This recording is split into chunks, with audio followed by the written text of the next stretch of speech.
Rama Rama Puppodu. Hope all are in good health, feeling great, wonderful, relaxed, having a peaceful life. Now, let's go to chapter 31 2 The Kumbhamela. The main day of the Kumbhamela approached. It was to be on the morrow.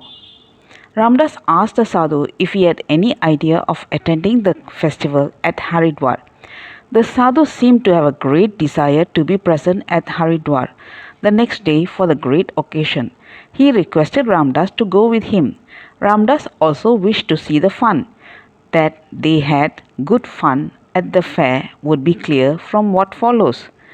They started in the afternoon. Another old sadhu who was a permanent resident of Swargashram also joined them. They made a halt for the night at Sat Narayanan, 7 miles from Swargashram. Next day, after Bhiksha, they walked to Haridwar, where they arrived about 5 in the evening. Both the banks of the Ganges in Haridwar presented a seething mass of humanity. For miles all around, every nook and corner was occupied by pilgrims and sadhus. It was a tremendous gathering. It was said that over 13 lakhs of people had assembled there for the occasion. The sadhus, however, wedged themselves between two groups of pilgrims on the opposite bank of the river. The muhurta, or the auspicious hour for bathing in the Brahmakut, was 4 hours after midnight. The belief goes that those who bathe in the Kund at this psychological hour will attain immortality. Ramdas did not appreciate nor had he any belief in that cheap method of earning immortality. God had granted him that supreme blessing already by making him pass through the necessary struggle and sadhana. He was there to witness the magnificent mela of lakhs of people. The very sight of the vast crowd sent him into ecstasis. Till 12, the mass of humanity was lying still on the banks of the river. Now commenced a movement like the huge waves rising in the ocean. Thousands of pilgrims made a rush towards the coveted Brahmakund. The two sadhus and Ramdas had to join the rabble. The sadhus, to prevent their being separated from each other, had their hands interlocked with one another's. The crowd had to move very slowly. Sometimes they took more than 5 minutes to cover a yard of ground. Hundreds of police were present to maintain order and prevent accidents. On and on they went. At certain stages, the crowds halted for over half an hour. No further movement was possible on account of the march of a thick crowd from the opposite direction. Thousands of people at the back pressed on them.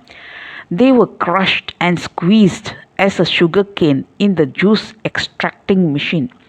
The sadhus followed, bellowed forth. The old sadhu who had joined them afresh was frightened out of his wits. I don't want bath in the Kund or any such blessed thing, he cried out. I would I were out of this insufferable condition with my bones and skin whole.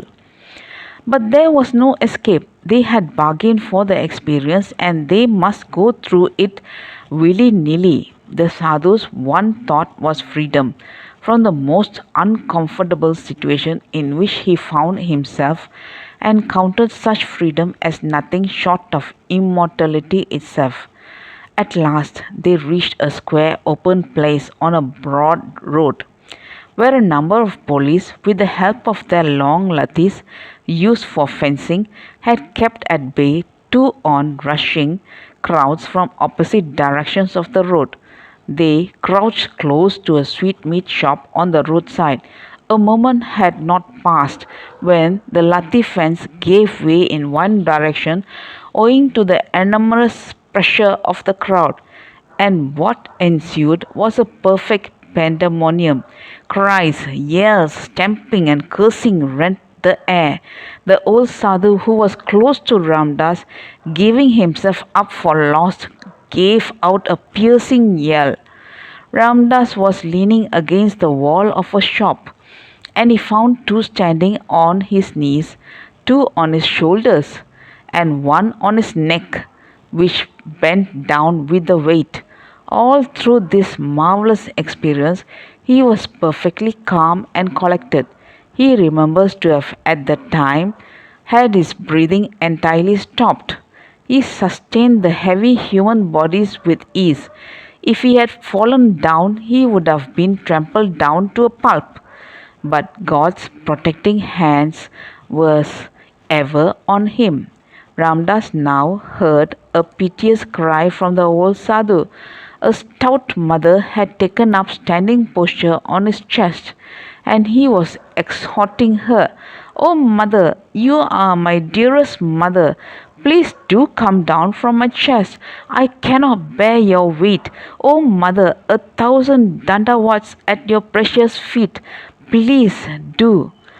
"I cannot do so, Sadhuji," replied the mother. "The moment I jump to the ground, I am done for. Have some patience for a little while." "Oh," shouted the Sadhu, "you are then bent upon killing me. Why did I come here at all? Cursed be the thought that guided me to this death trap." The tense situation lasted only for a few minutes. The police got the crowds well in hand again, and the space was cleared. Ramdas was relieved of his burdens, and so also the old sadhu. The sadhu drew a long breath of inexpressible relief as the stout lady abandoned her perch upon his breast. Till the evening of the next day, they were driven hither and thither by the rushing crowds and the police, and they could not disentangle themselves from the vast and intricate human riddle. Ramdas was reminded of the perplexing fortress of the Mahabharata war. However, after the sun had gone down, they found a way out and proceeded towards Rishikesh with as much speed as they could muster. Over 100 casualties had occurred during the night's stampede and the violent onsets of the crowds. In the night, they stopped again at Sat Narayanan Chetty, and the next day reached Swargashram. The fright and fatigue to which the old sadhu was subjected in the Mela told upon him, and he was laid up with fever and nervous debility for over a week, while Ramdas and his companion Sadhu were sound as bells, not any worse for trying experience they had to pass through. That's all, folks. Thank you. Bye bye. Rama Rama Pupoda.